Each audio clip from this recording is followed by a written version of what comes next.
I think about Golf Blueprint and how it works for me, and I'll put myself in the category with you guys. You guys are good players, and I think there might be a little bit of a people kind of look at it at first and say, well, I'm not that good. I'm a 15 handicap. I probably need to figure out why I slice the ball before I get to a better practice plan. So my question is, who is Golf Blueprint for?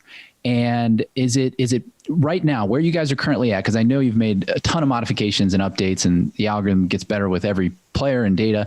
But is it changing in a way of who is it for? Did it start for good players? Is it getting more applicable to everybody, or has it been from day one? What's your thoughts? So I'll start that and then I'll kick it to Kev. Golf Blueprint started for Kevin and I. I was Golf Blueprint's first client. We didn't start this as a business to make money. Making money has been an accidental result of the success of basically the program working. I was our first client, and I'm the first one to say that it worked for me, right? I'm the infomercial guy. It works. But then we tried it on Kev because we said to each other, hey, I think it's working for me. I'm going to the driving range every day and practicing with a purpose. And I feel, regardless of whether or not Golf Blueprint works in the beginning, it gave me that placebo effect. In the end, obviously the data showed it, but I felt better about my game. And everyone knows if you feel better, you're going to play better. And now we have the data to prove it. So Kev can talk about who is Golf Blueprint for, but we always start with, it was designed for us. It was designed for each individual user of Golf Blueprint to experience it. Kev was the second client of Golf Blueprints. So Kev, who's Golf Blueprint for? Get into that. I mean, the simple answer is everyone. All right. We have a really, really nice range of people. Let me actually pull up some of the most recent data. Give me half a second because I actually have it right in front of me. And while you're doing it, I mean, I'll say this: Nico, your point on showing up and having a plan.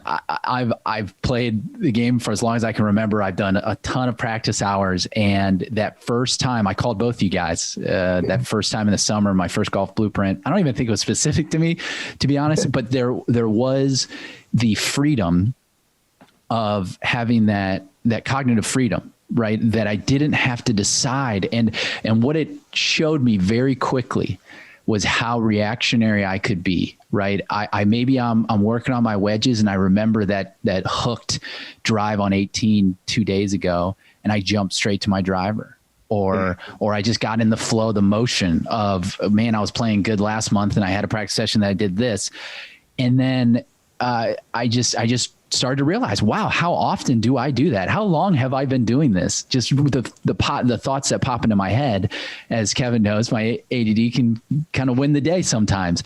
And that freedom of showing up, knowing that, you know what, I'm gonna stick to this plan. It's going to be fun. It's going to be engaging. And that was my biggest early benefit. But back to Kevin, you were pulling up the data for who Golf Blueprint's for.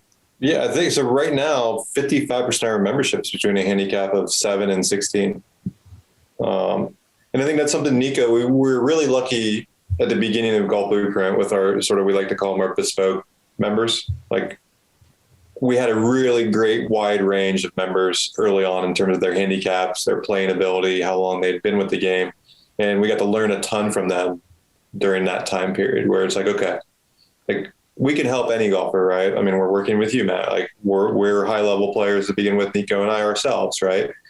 But I think one of the things that we've really developed a passion for is just helping any golfer that's trying to get better out there. And especially that person that's been hovering at, that call it a 5 to 15 handicap that they've been hovering there for, 5, 10, 15 years and just not seeing the dividends. They might be seeing a swing coach or whatever. Because I think those are some of our most exciting stories when we get that person that texts us or calls because they just won a Thursday Skins game, right? That's one of our favorite stories, right? They're just first time in their life they cashed a Thursday Skin, and that's super exciting for Nico and I, especially Nico being a new golfer too, right? He's able to help me remember what that's like to have something happen for the first time in golf, and that's just so cool. Yeah, sorry. We have our tour guides that are great and we love them, but they're looking to shave an eighth of a shot here, a quarter of a shot here. And it works and it's effective and they follow it. But Matt, they're struggling with the same thing that you are. It's not that they're all of a sudden reactionary. They have a team around them. The guy hitting balls by himself at the driving range who's a 12 handicap doesn't have a physio, a swing coach, a TrackMan, all those things, and yet they're still trying to shoot better scores. I think Kev said, I think those guys are our little victory favorites. The guy who shoots his best score in Saturday skins game or whatever it was. One of our clients the other day, new client, slam dunked a deuce and cashed out in his skins game. And we were so pumped.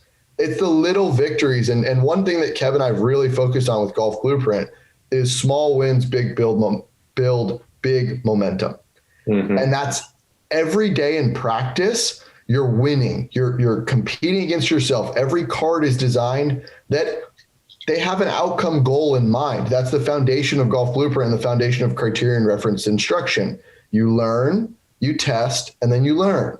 And being able to, the user doesn't really realize what's going on behind the scenes, but it's all working towards a bigger plan, which is what you're like the feeling that you're describing is so cool to Kev and I from the research aspect of being like, dude, it works. It's so cool.